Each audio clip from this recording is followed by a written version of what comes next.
सुप्रभात। आदर्श शिक्षा समिति सिरोही की ओर से संचालित ऑनलाइन क्लास में एक बार पुनः आपका स्वागत है।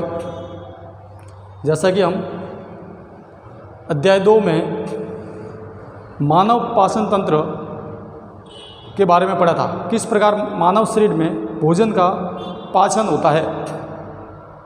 आज हम टॉपिक पढ़ रहे हैं जो शाकाहारी जीव है, घास खाने वाले जंतु, उनके शरीर में भोजन का पाचन किस प्रकार होता है।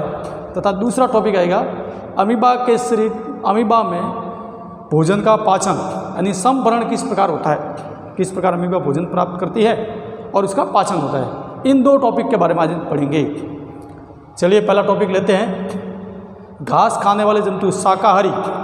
अपन ने पढ़ा हुआ है शाकाहारी जंतु जो घास खाते हैं, जैसे गाय, भैंस, बकरी, ऊंट, घोड़ा, गधा, हाथी इत्यादि। ये सभी जीव भोजन करने के पश्चात जब वो खाली बैठे होते हैं तो अपन ने कई बार देखा होगा बैठे बैठे मुंह हिलाते रहते हैं। उनके मुंह में कई बार से थूक जैसा आता है और मुंह हिलाते रहते हैं। इस थूक हिलाने की क्रिया को जुगाल कहा जाता है। उनके सामने कोई घास होती नहीं है, लेकिन फिर भी बैठे बैठे मुंह हिलाते हैं और मुंह में अपन कभी देखते हैं तो जैसे थूक आ रहा है, छबा रहा है कोई ना कोई, ऐसा लगता है मुंह में कोई है। इस प्रकार की क्रिया को जुगाल कहा जाता है। जुगाल यह किस प्रकार होता है तो इनके शरीर में जो एक आमाशय के आगे भाग होता है उसको रुमेन कहा जाता है। अपने शरीर में जैसे अपन ने पढ़ा था आमाशय होता है, अपने शरीर में जो आमाशय होता है ठीक उसी प्रकार घास खाने वाले जंतुओं के शरीर में जो आमाशय होता है, यह आमाशय मुख्य रूप से 4 भागों में विभाजित होता है। इन चारों भागों में जो प्रथम भाग होता है, ये इधर वाला भाग, ये इस भाग को रुमेन कहा जाता है। यही रुमेन होता है। इस रुमेन के अंदर जब ये घास खाने वाले जंतु पशु है, जब भी उनके सामने छारा पड़ा हुआ घास पड़ी होती है, उसमें वो जल्दबाजी में फटाफट जो आधा अधूरा छबा करके भोजन को जल्दबाजी में निगल लेते हैं। फिर जब भी वो खाली बैठते हैं, जब उनके सामने भोजन नहीं हो, तब वो क्या करते हैं, इस जो आमाशय का प्रथम भाग था इस भाग में इसको भरते हैं फटाफट छबा करके। इसको रुमेन कहा जाता है। इस रुमेन से जब वो खाली बैठते हैं तो उसको पुनः मुंह में लाते हैं, जिसको कड़ या पिंड कहा जाता है। उस पिंड को रुमेन से छोटे छोटे टुकड़े जो किए हुए उसको पुनः मुंह में ला करके चबाते हैं। इस चबाने की क्रिया को अपन जुगाली या रोमंथी क्रिया कहा जाता है।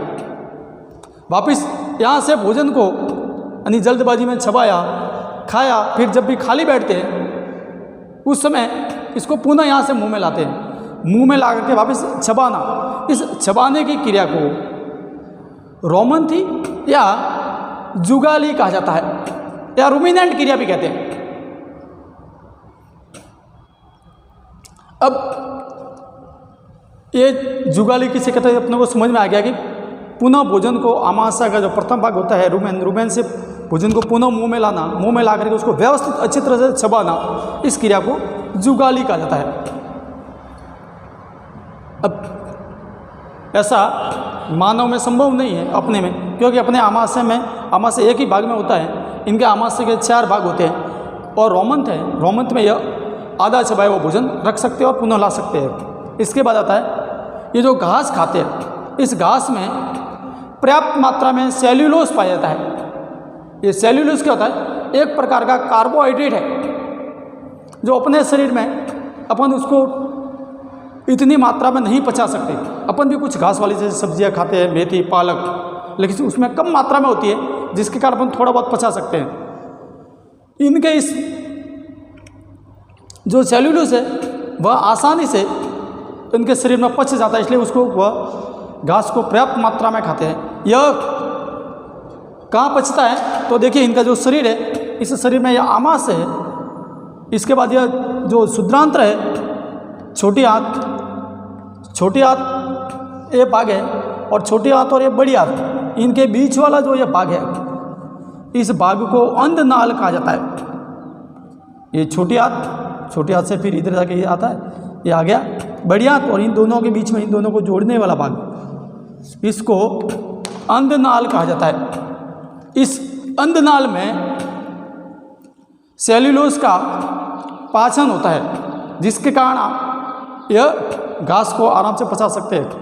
लेकिन अपने में ऐसा नहीं है। अपने में यदि अंधनाल होता है तो हो सकता है मानव भी पर्याप्त मात्रा में घास फूस खा लेता। यह केवल अंधनाल शाकाहारी जो जंतु है उनके शरीर में पाया जाता है। तो अपने ने यह समझ लिया है कि शाकाहारी जंतु घास किस प्रकार ग्रहण करते हैं और उसका पाचन कैसे होता है। इनके शरीर में रूमिनेंट या जुगाली क्रिया होती है और सेल्यूलोज का अच्छी तरह से पाचन हो जाता है। दूसरा अपने पास टॉपिक आता है अमीबा। अमीबा क्या है? अमीबा जलाशय में रहने वाला एक प्रकार का एक कोशिकीय जीव है, जो जलाशय में बहुत सूक्ष्मता एक कोशिकीय तैरता रहता है। इसके शरीर की संरचना एक कोशिकीय होने के कारण इसकी शरीर की संरचना भी इतनी जटिल नहीं है। इसके शरीर में जो एक कोशिका है, उस कोशिका के ऊपर एक कोशिका झिल्ली बनी होती है। कोशिका झिल्ली के अंदर एक सघन केंद्रक पाया जाता है। केंद्रक के चारों ओर जो खाली स्थान दिख रहा है यह केंद्रक है। इस केंद्रक के चारों तरफ जो भी खाली स्थान दिख रहा है उसको यह जीव द्रव्य होता है, एक तरल पदार्थ होता है जीव द्रव्य। तथा अब देखिए आपके अंदर ये मैं बता रहा हूँ, ये कुछ छोटे छोटे मैंने गोले बनाए हुए हैं। ये उस जीव द्रव्य में विभिन्न भागों में इस प्रकार के जो एक गोले जैसी संरचना दिख रही है, इसको खाद्य दानी होती है। इसको खाद्य दानी कहता है। यह खाद्य दानी है, वही इसके पूरे पाचन तंत्र की क्रिया को संपन्न करती है। जो बुलबुले समान अपने को दिख रहे हैं छोटे छोटे गोले, जैसे बुलबुले के बुलबुले, इसको खाद्य दानी कहता है। अब ये इसके आगे शरीर की संरचना अब अपने सामने आता है। भोजन किस प्रकार प्राप्त करता है? अमीबा एक कोशिकीय जीव होने के कारण ये जब भी इच्छानुसार अपने शरीर की आकृति को परिवर्तित कर सकता है। देखिए ऐसी इसकी विशेषता है। अब जब भी इसको लगता है उसको भोजन की आवश्यकता होती है या भूख लगती है, तब क्या करता है? अपने शरीर की आकृति को बढ़ा देता है। और ये बाहर की तरफ देखिए जैसे कुछ सिरे ऐसे निकले हुए हैं। इन सिरों को पादाम कहा जाता है। अर्थात शरीर मान लो ऐसा है, इसको फैला करके इस प्रकार कर दे, अंगुलियों के समान कई सारे प्रवर्तक बाहर निकलता है, जिसको पादाम कहा जाता है। एक प्रकार के पाव के पाव। इन्हीं पादाम में जब फैलाता है तो बुलबुले समान जो खाद्य दानियाँ हैं वो इसके निकटवर्ती भागों में पहुंच जाती है। ये देखिए जैसे मैंने संरचना में कुछ बनाई हुई है, इस प्रकार पहुंच जाती है। फिर जब भी तैरता है तो जल में एक खाद्य दानियों के संपर्क में जो भी भोजन के कण अर्थात यह सूक्ष्म जीवों का भोजन करता है। जो सूक्ष्म जीव इसकी खाद्य इसमें फंस जाते हैं उनको वह ग्रहण करता है और उसी खाद्य दानी में अमीबा के पाचक रस पाया जाता है। इसी पाचक रस की सहायता से अमीबा अपना भोजन प्राप्त करता है और इसमें अपचता है। फिर इसमें इन्हीं खाद्य दानियों के आसपास एक अपशिष्ट प्रवर्तक पाया जाता है। जो भी अपचित भोजन है वो इसी अपशिष्ट प्रवर्तक के माध्यम से बाहर निकल जाता है। तो आज हमने अमीबा में पाचन क्रिया के बारे में पढ़ा। अमीबा किस प्रकार भोजन को ग्रहण करती है और उसका किस प्रकार पाचन होता है और उसका निष्कासन होता है। और इसी के साथ अपने घास खाने वाले जीव जंतुओं के बारे में भी पढ़ा। इसी के साथ अपना यह अध्याय 2 था। अध्याय दूसरा है, यह पूरा हो गया है। फिर हम अगले वीडियो में अगला अध्याय पढ़ेंगे जिसका नाम है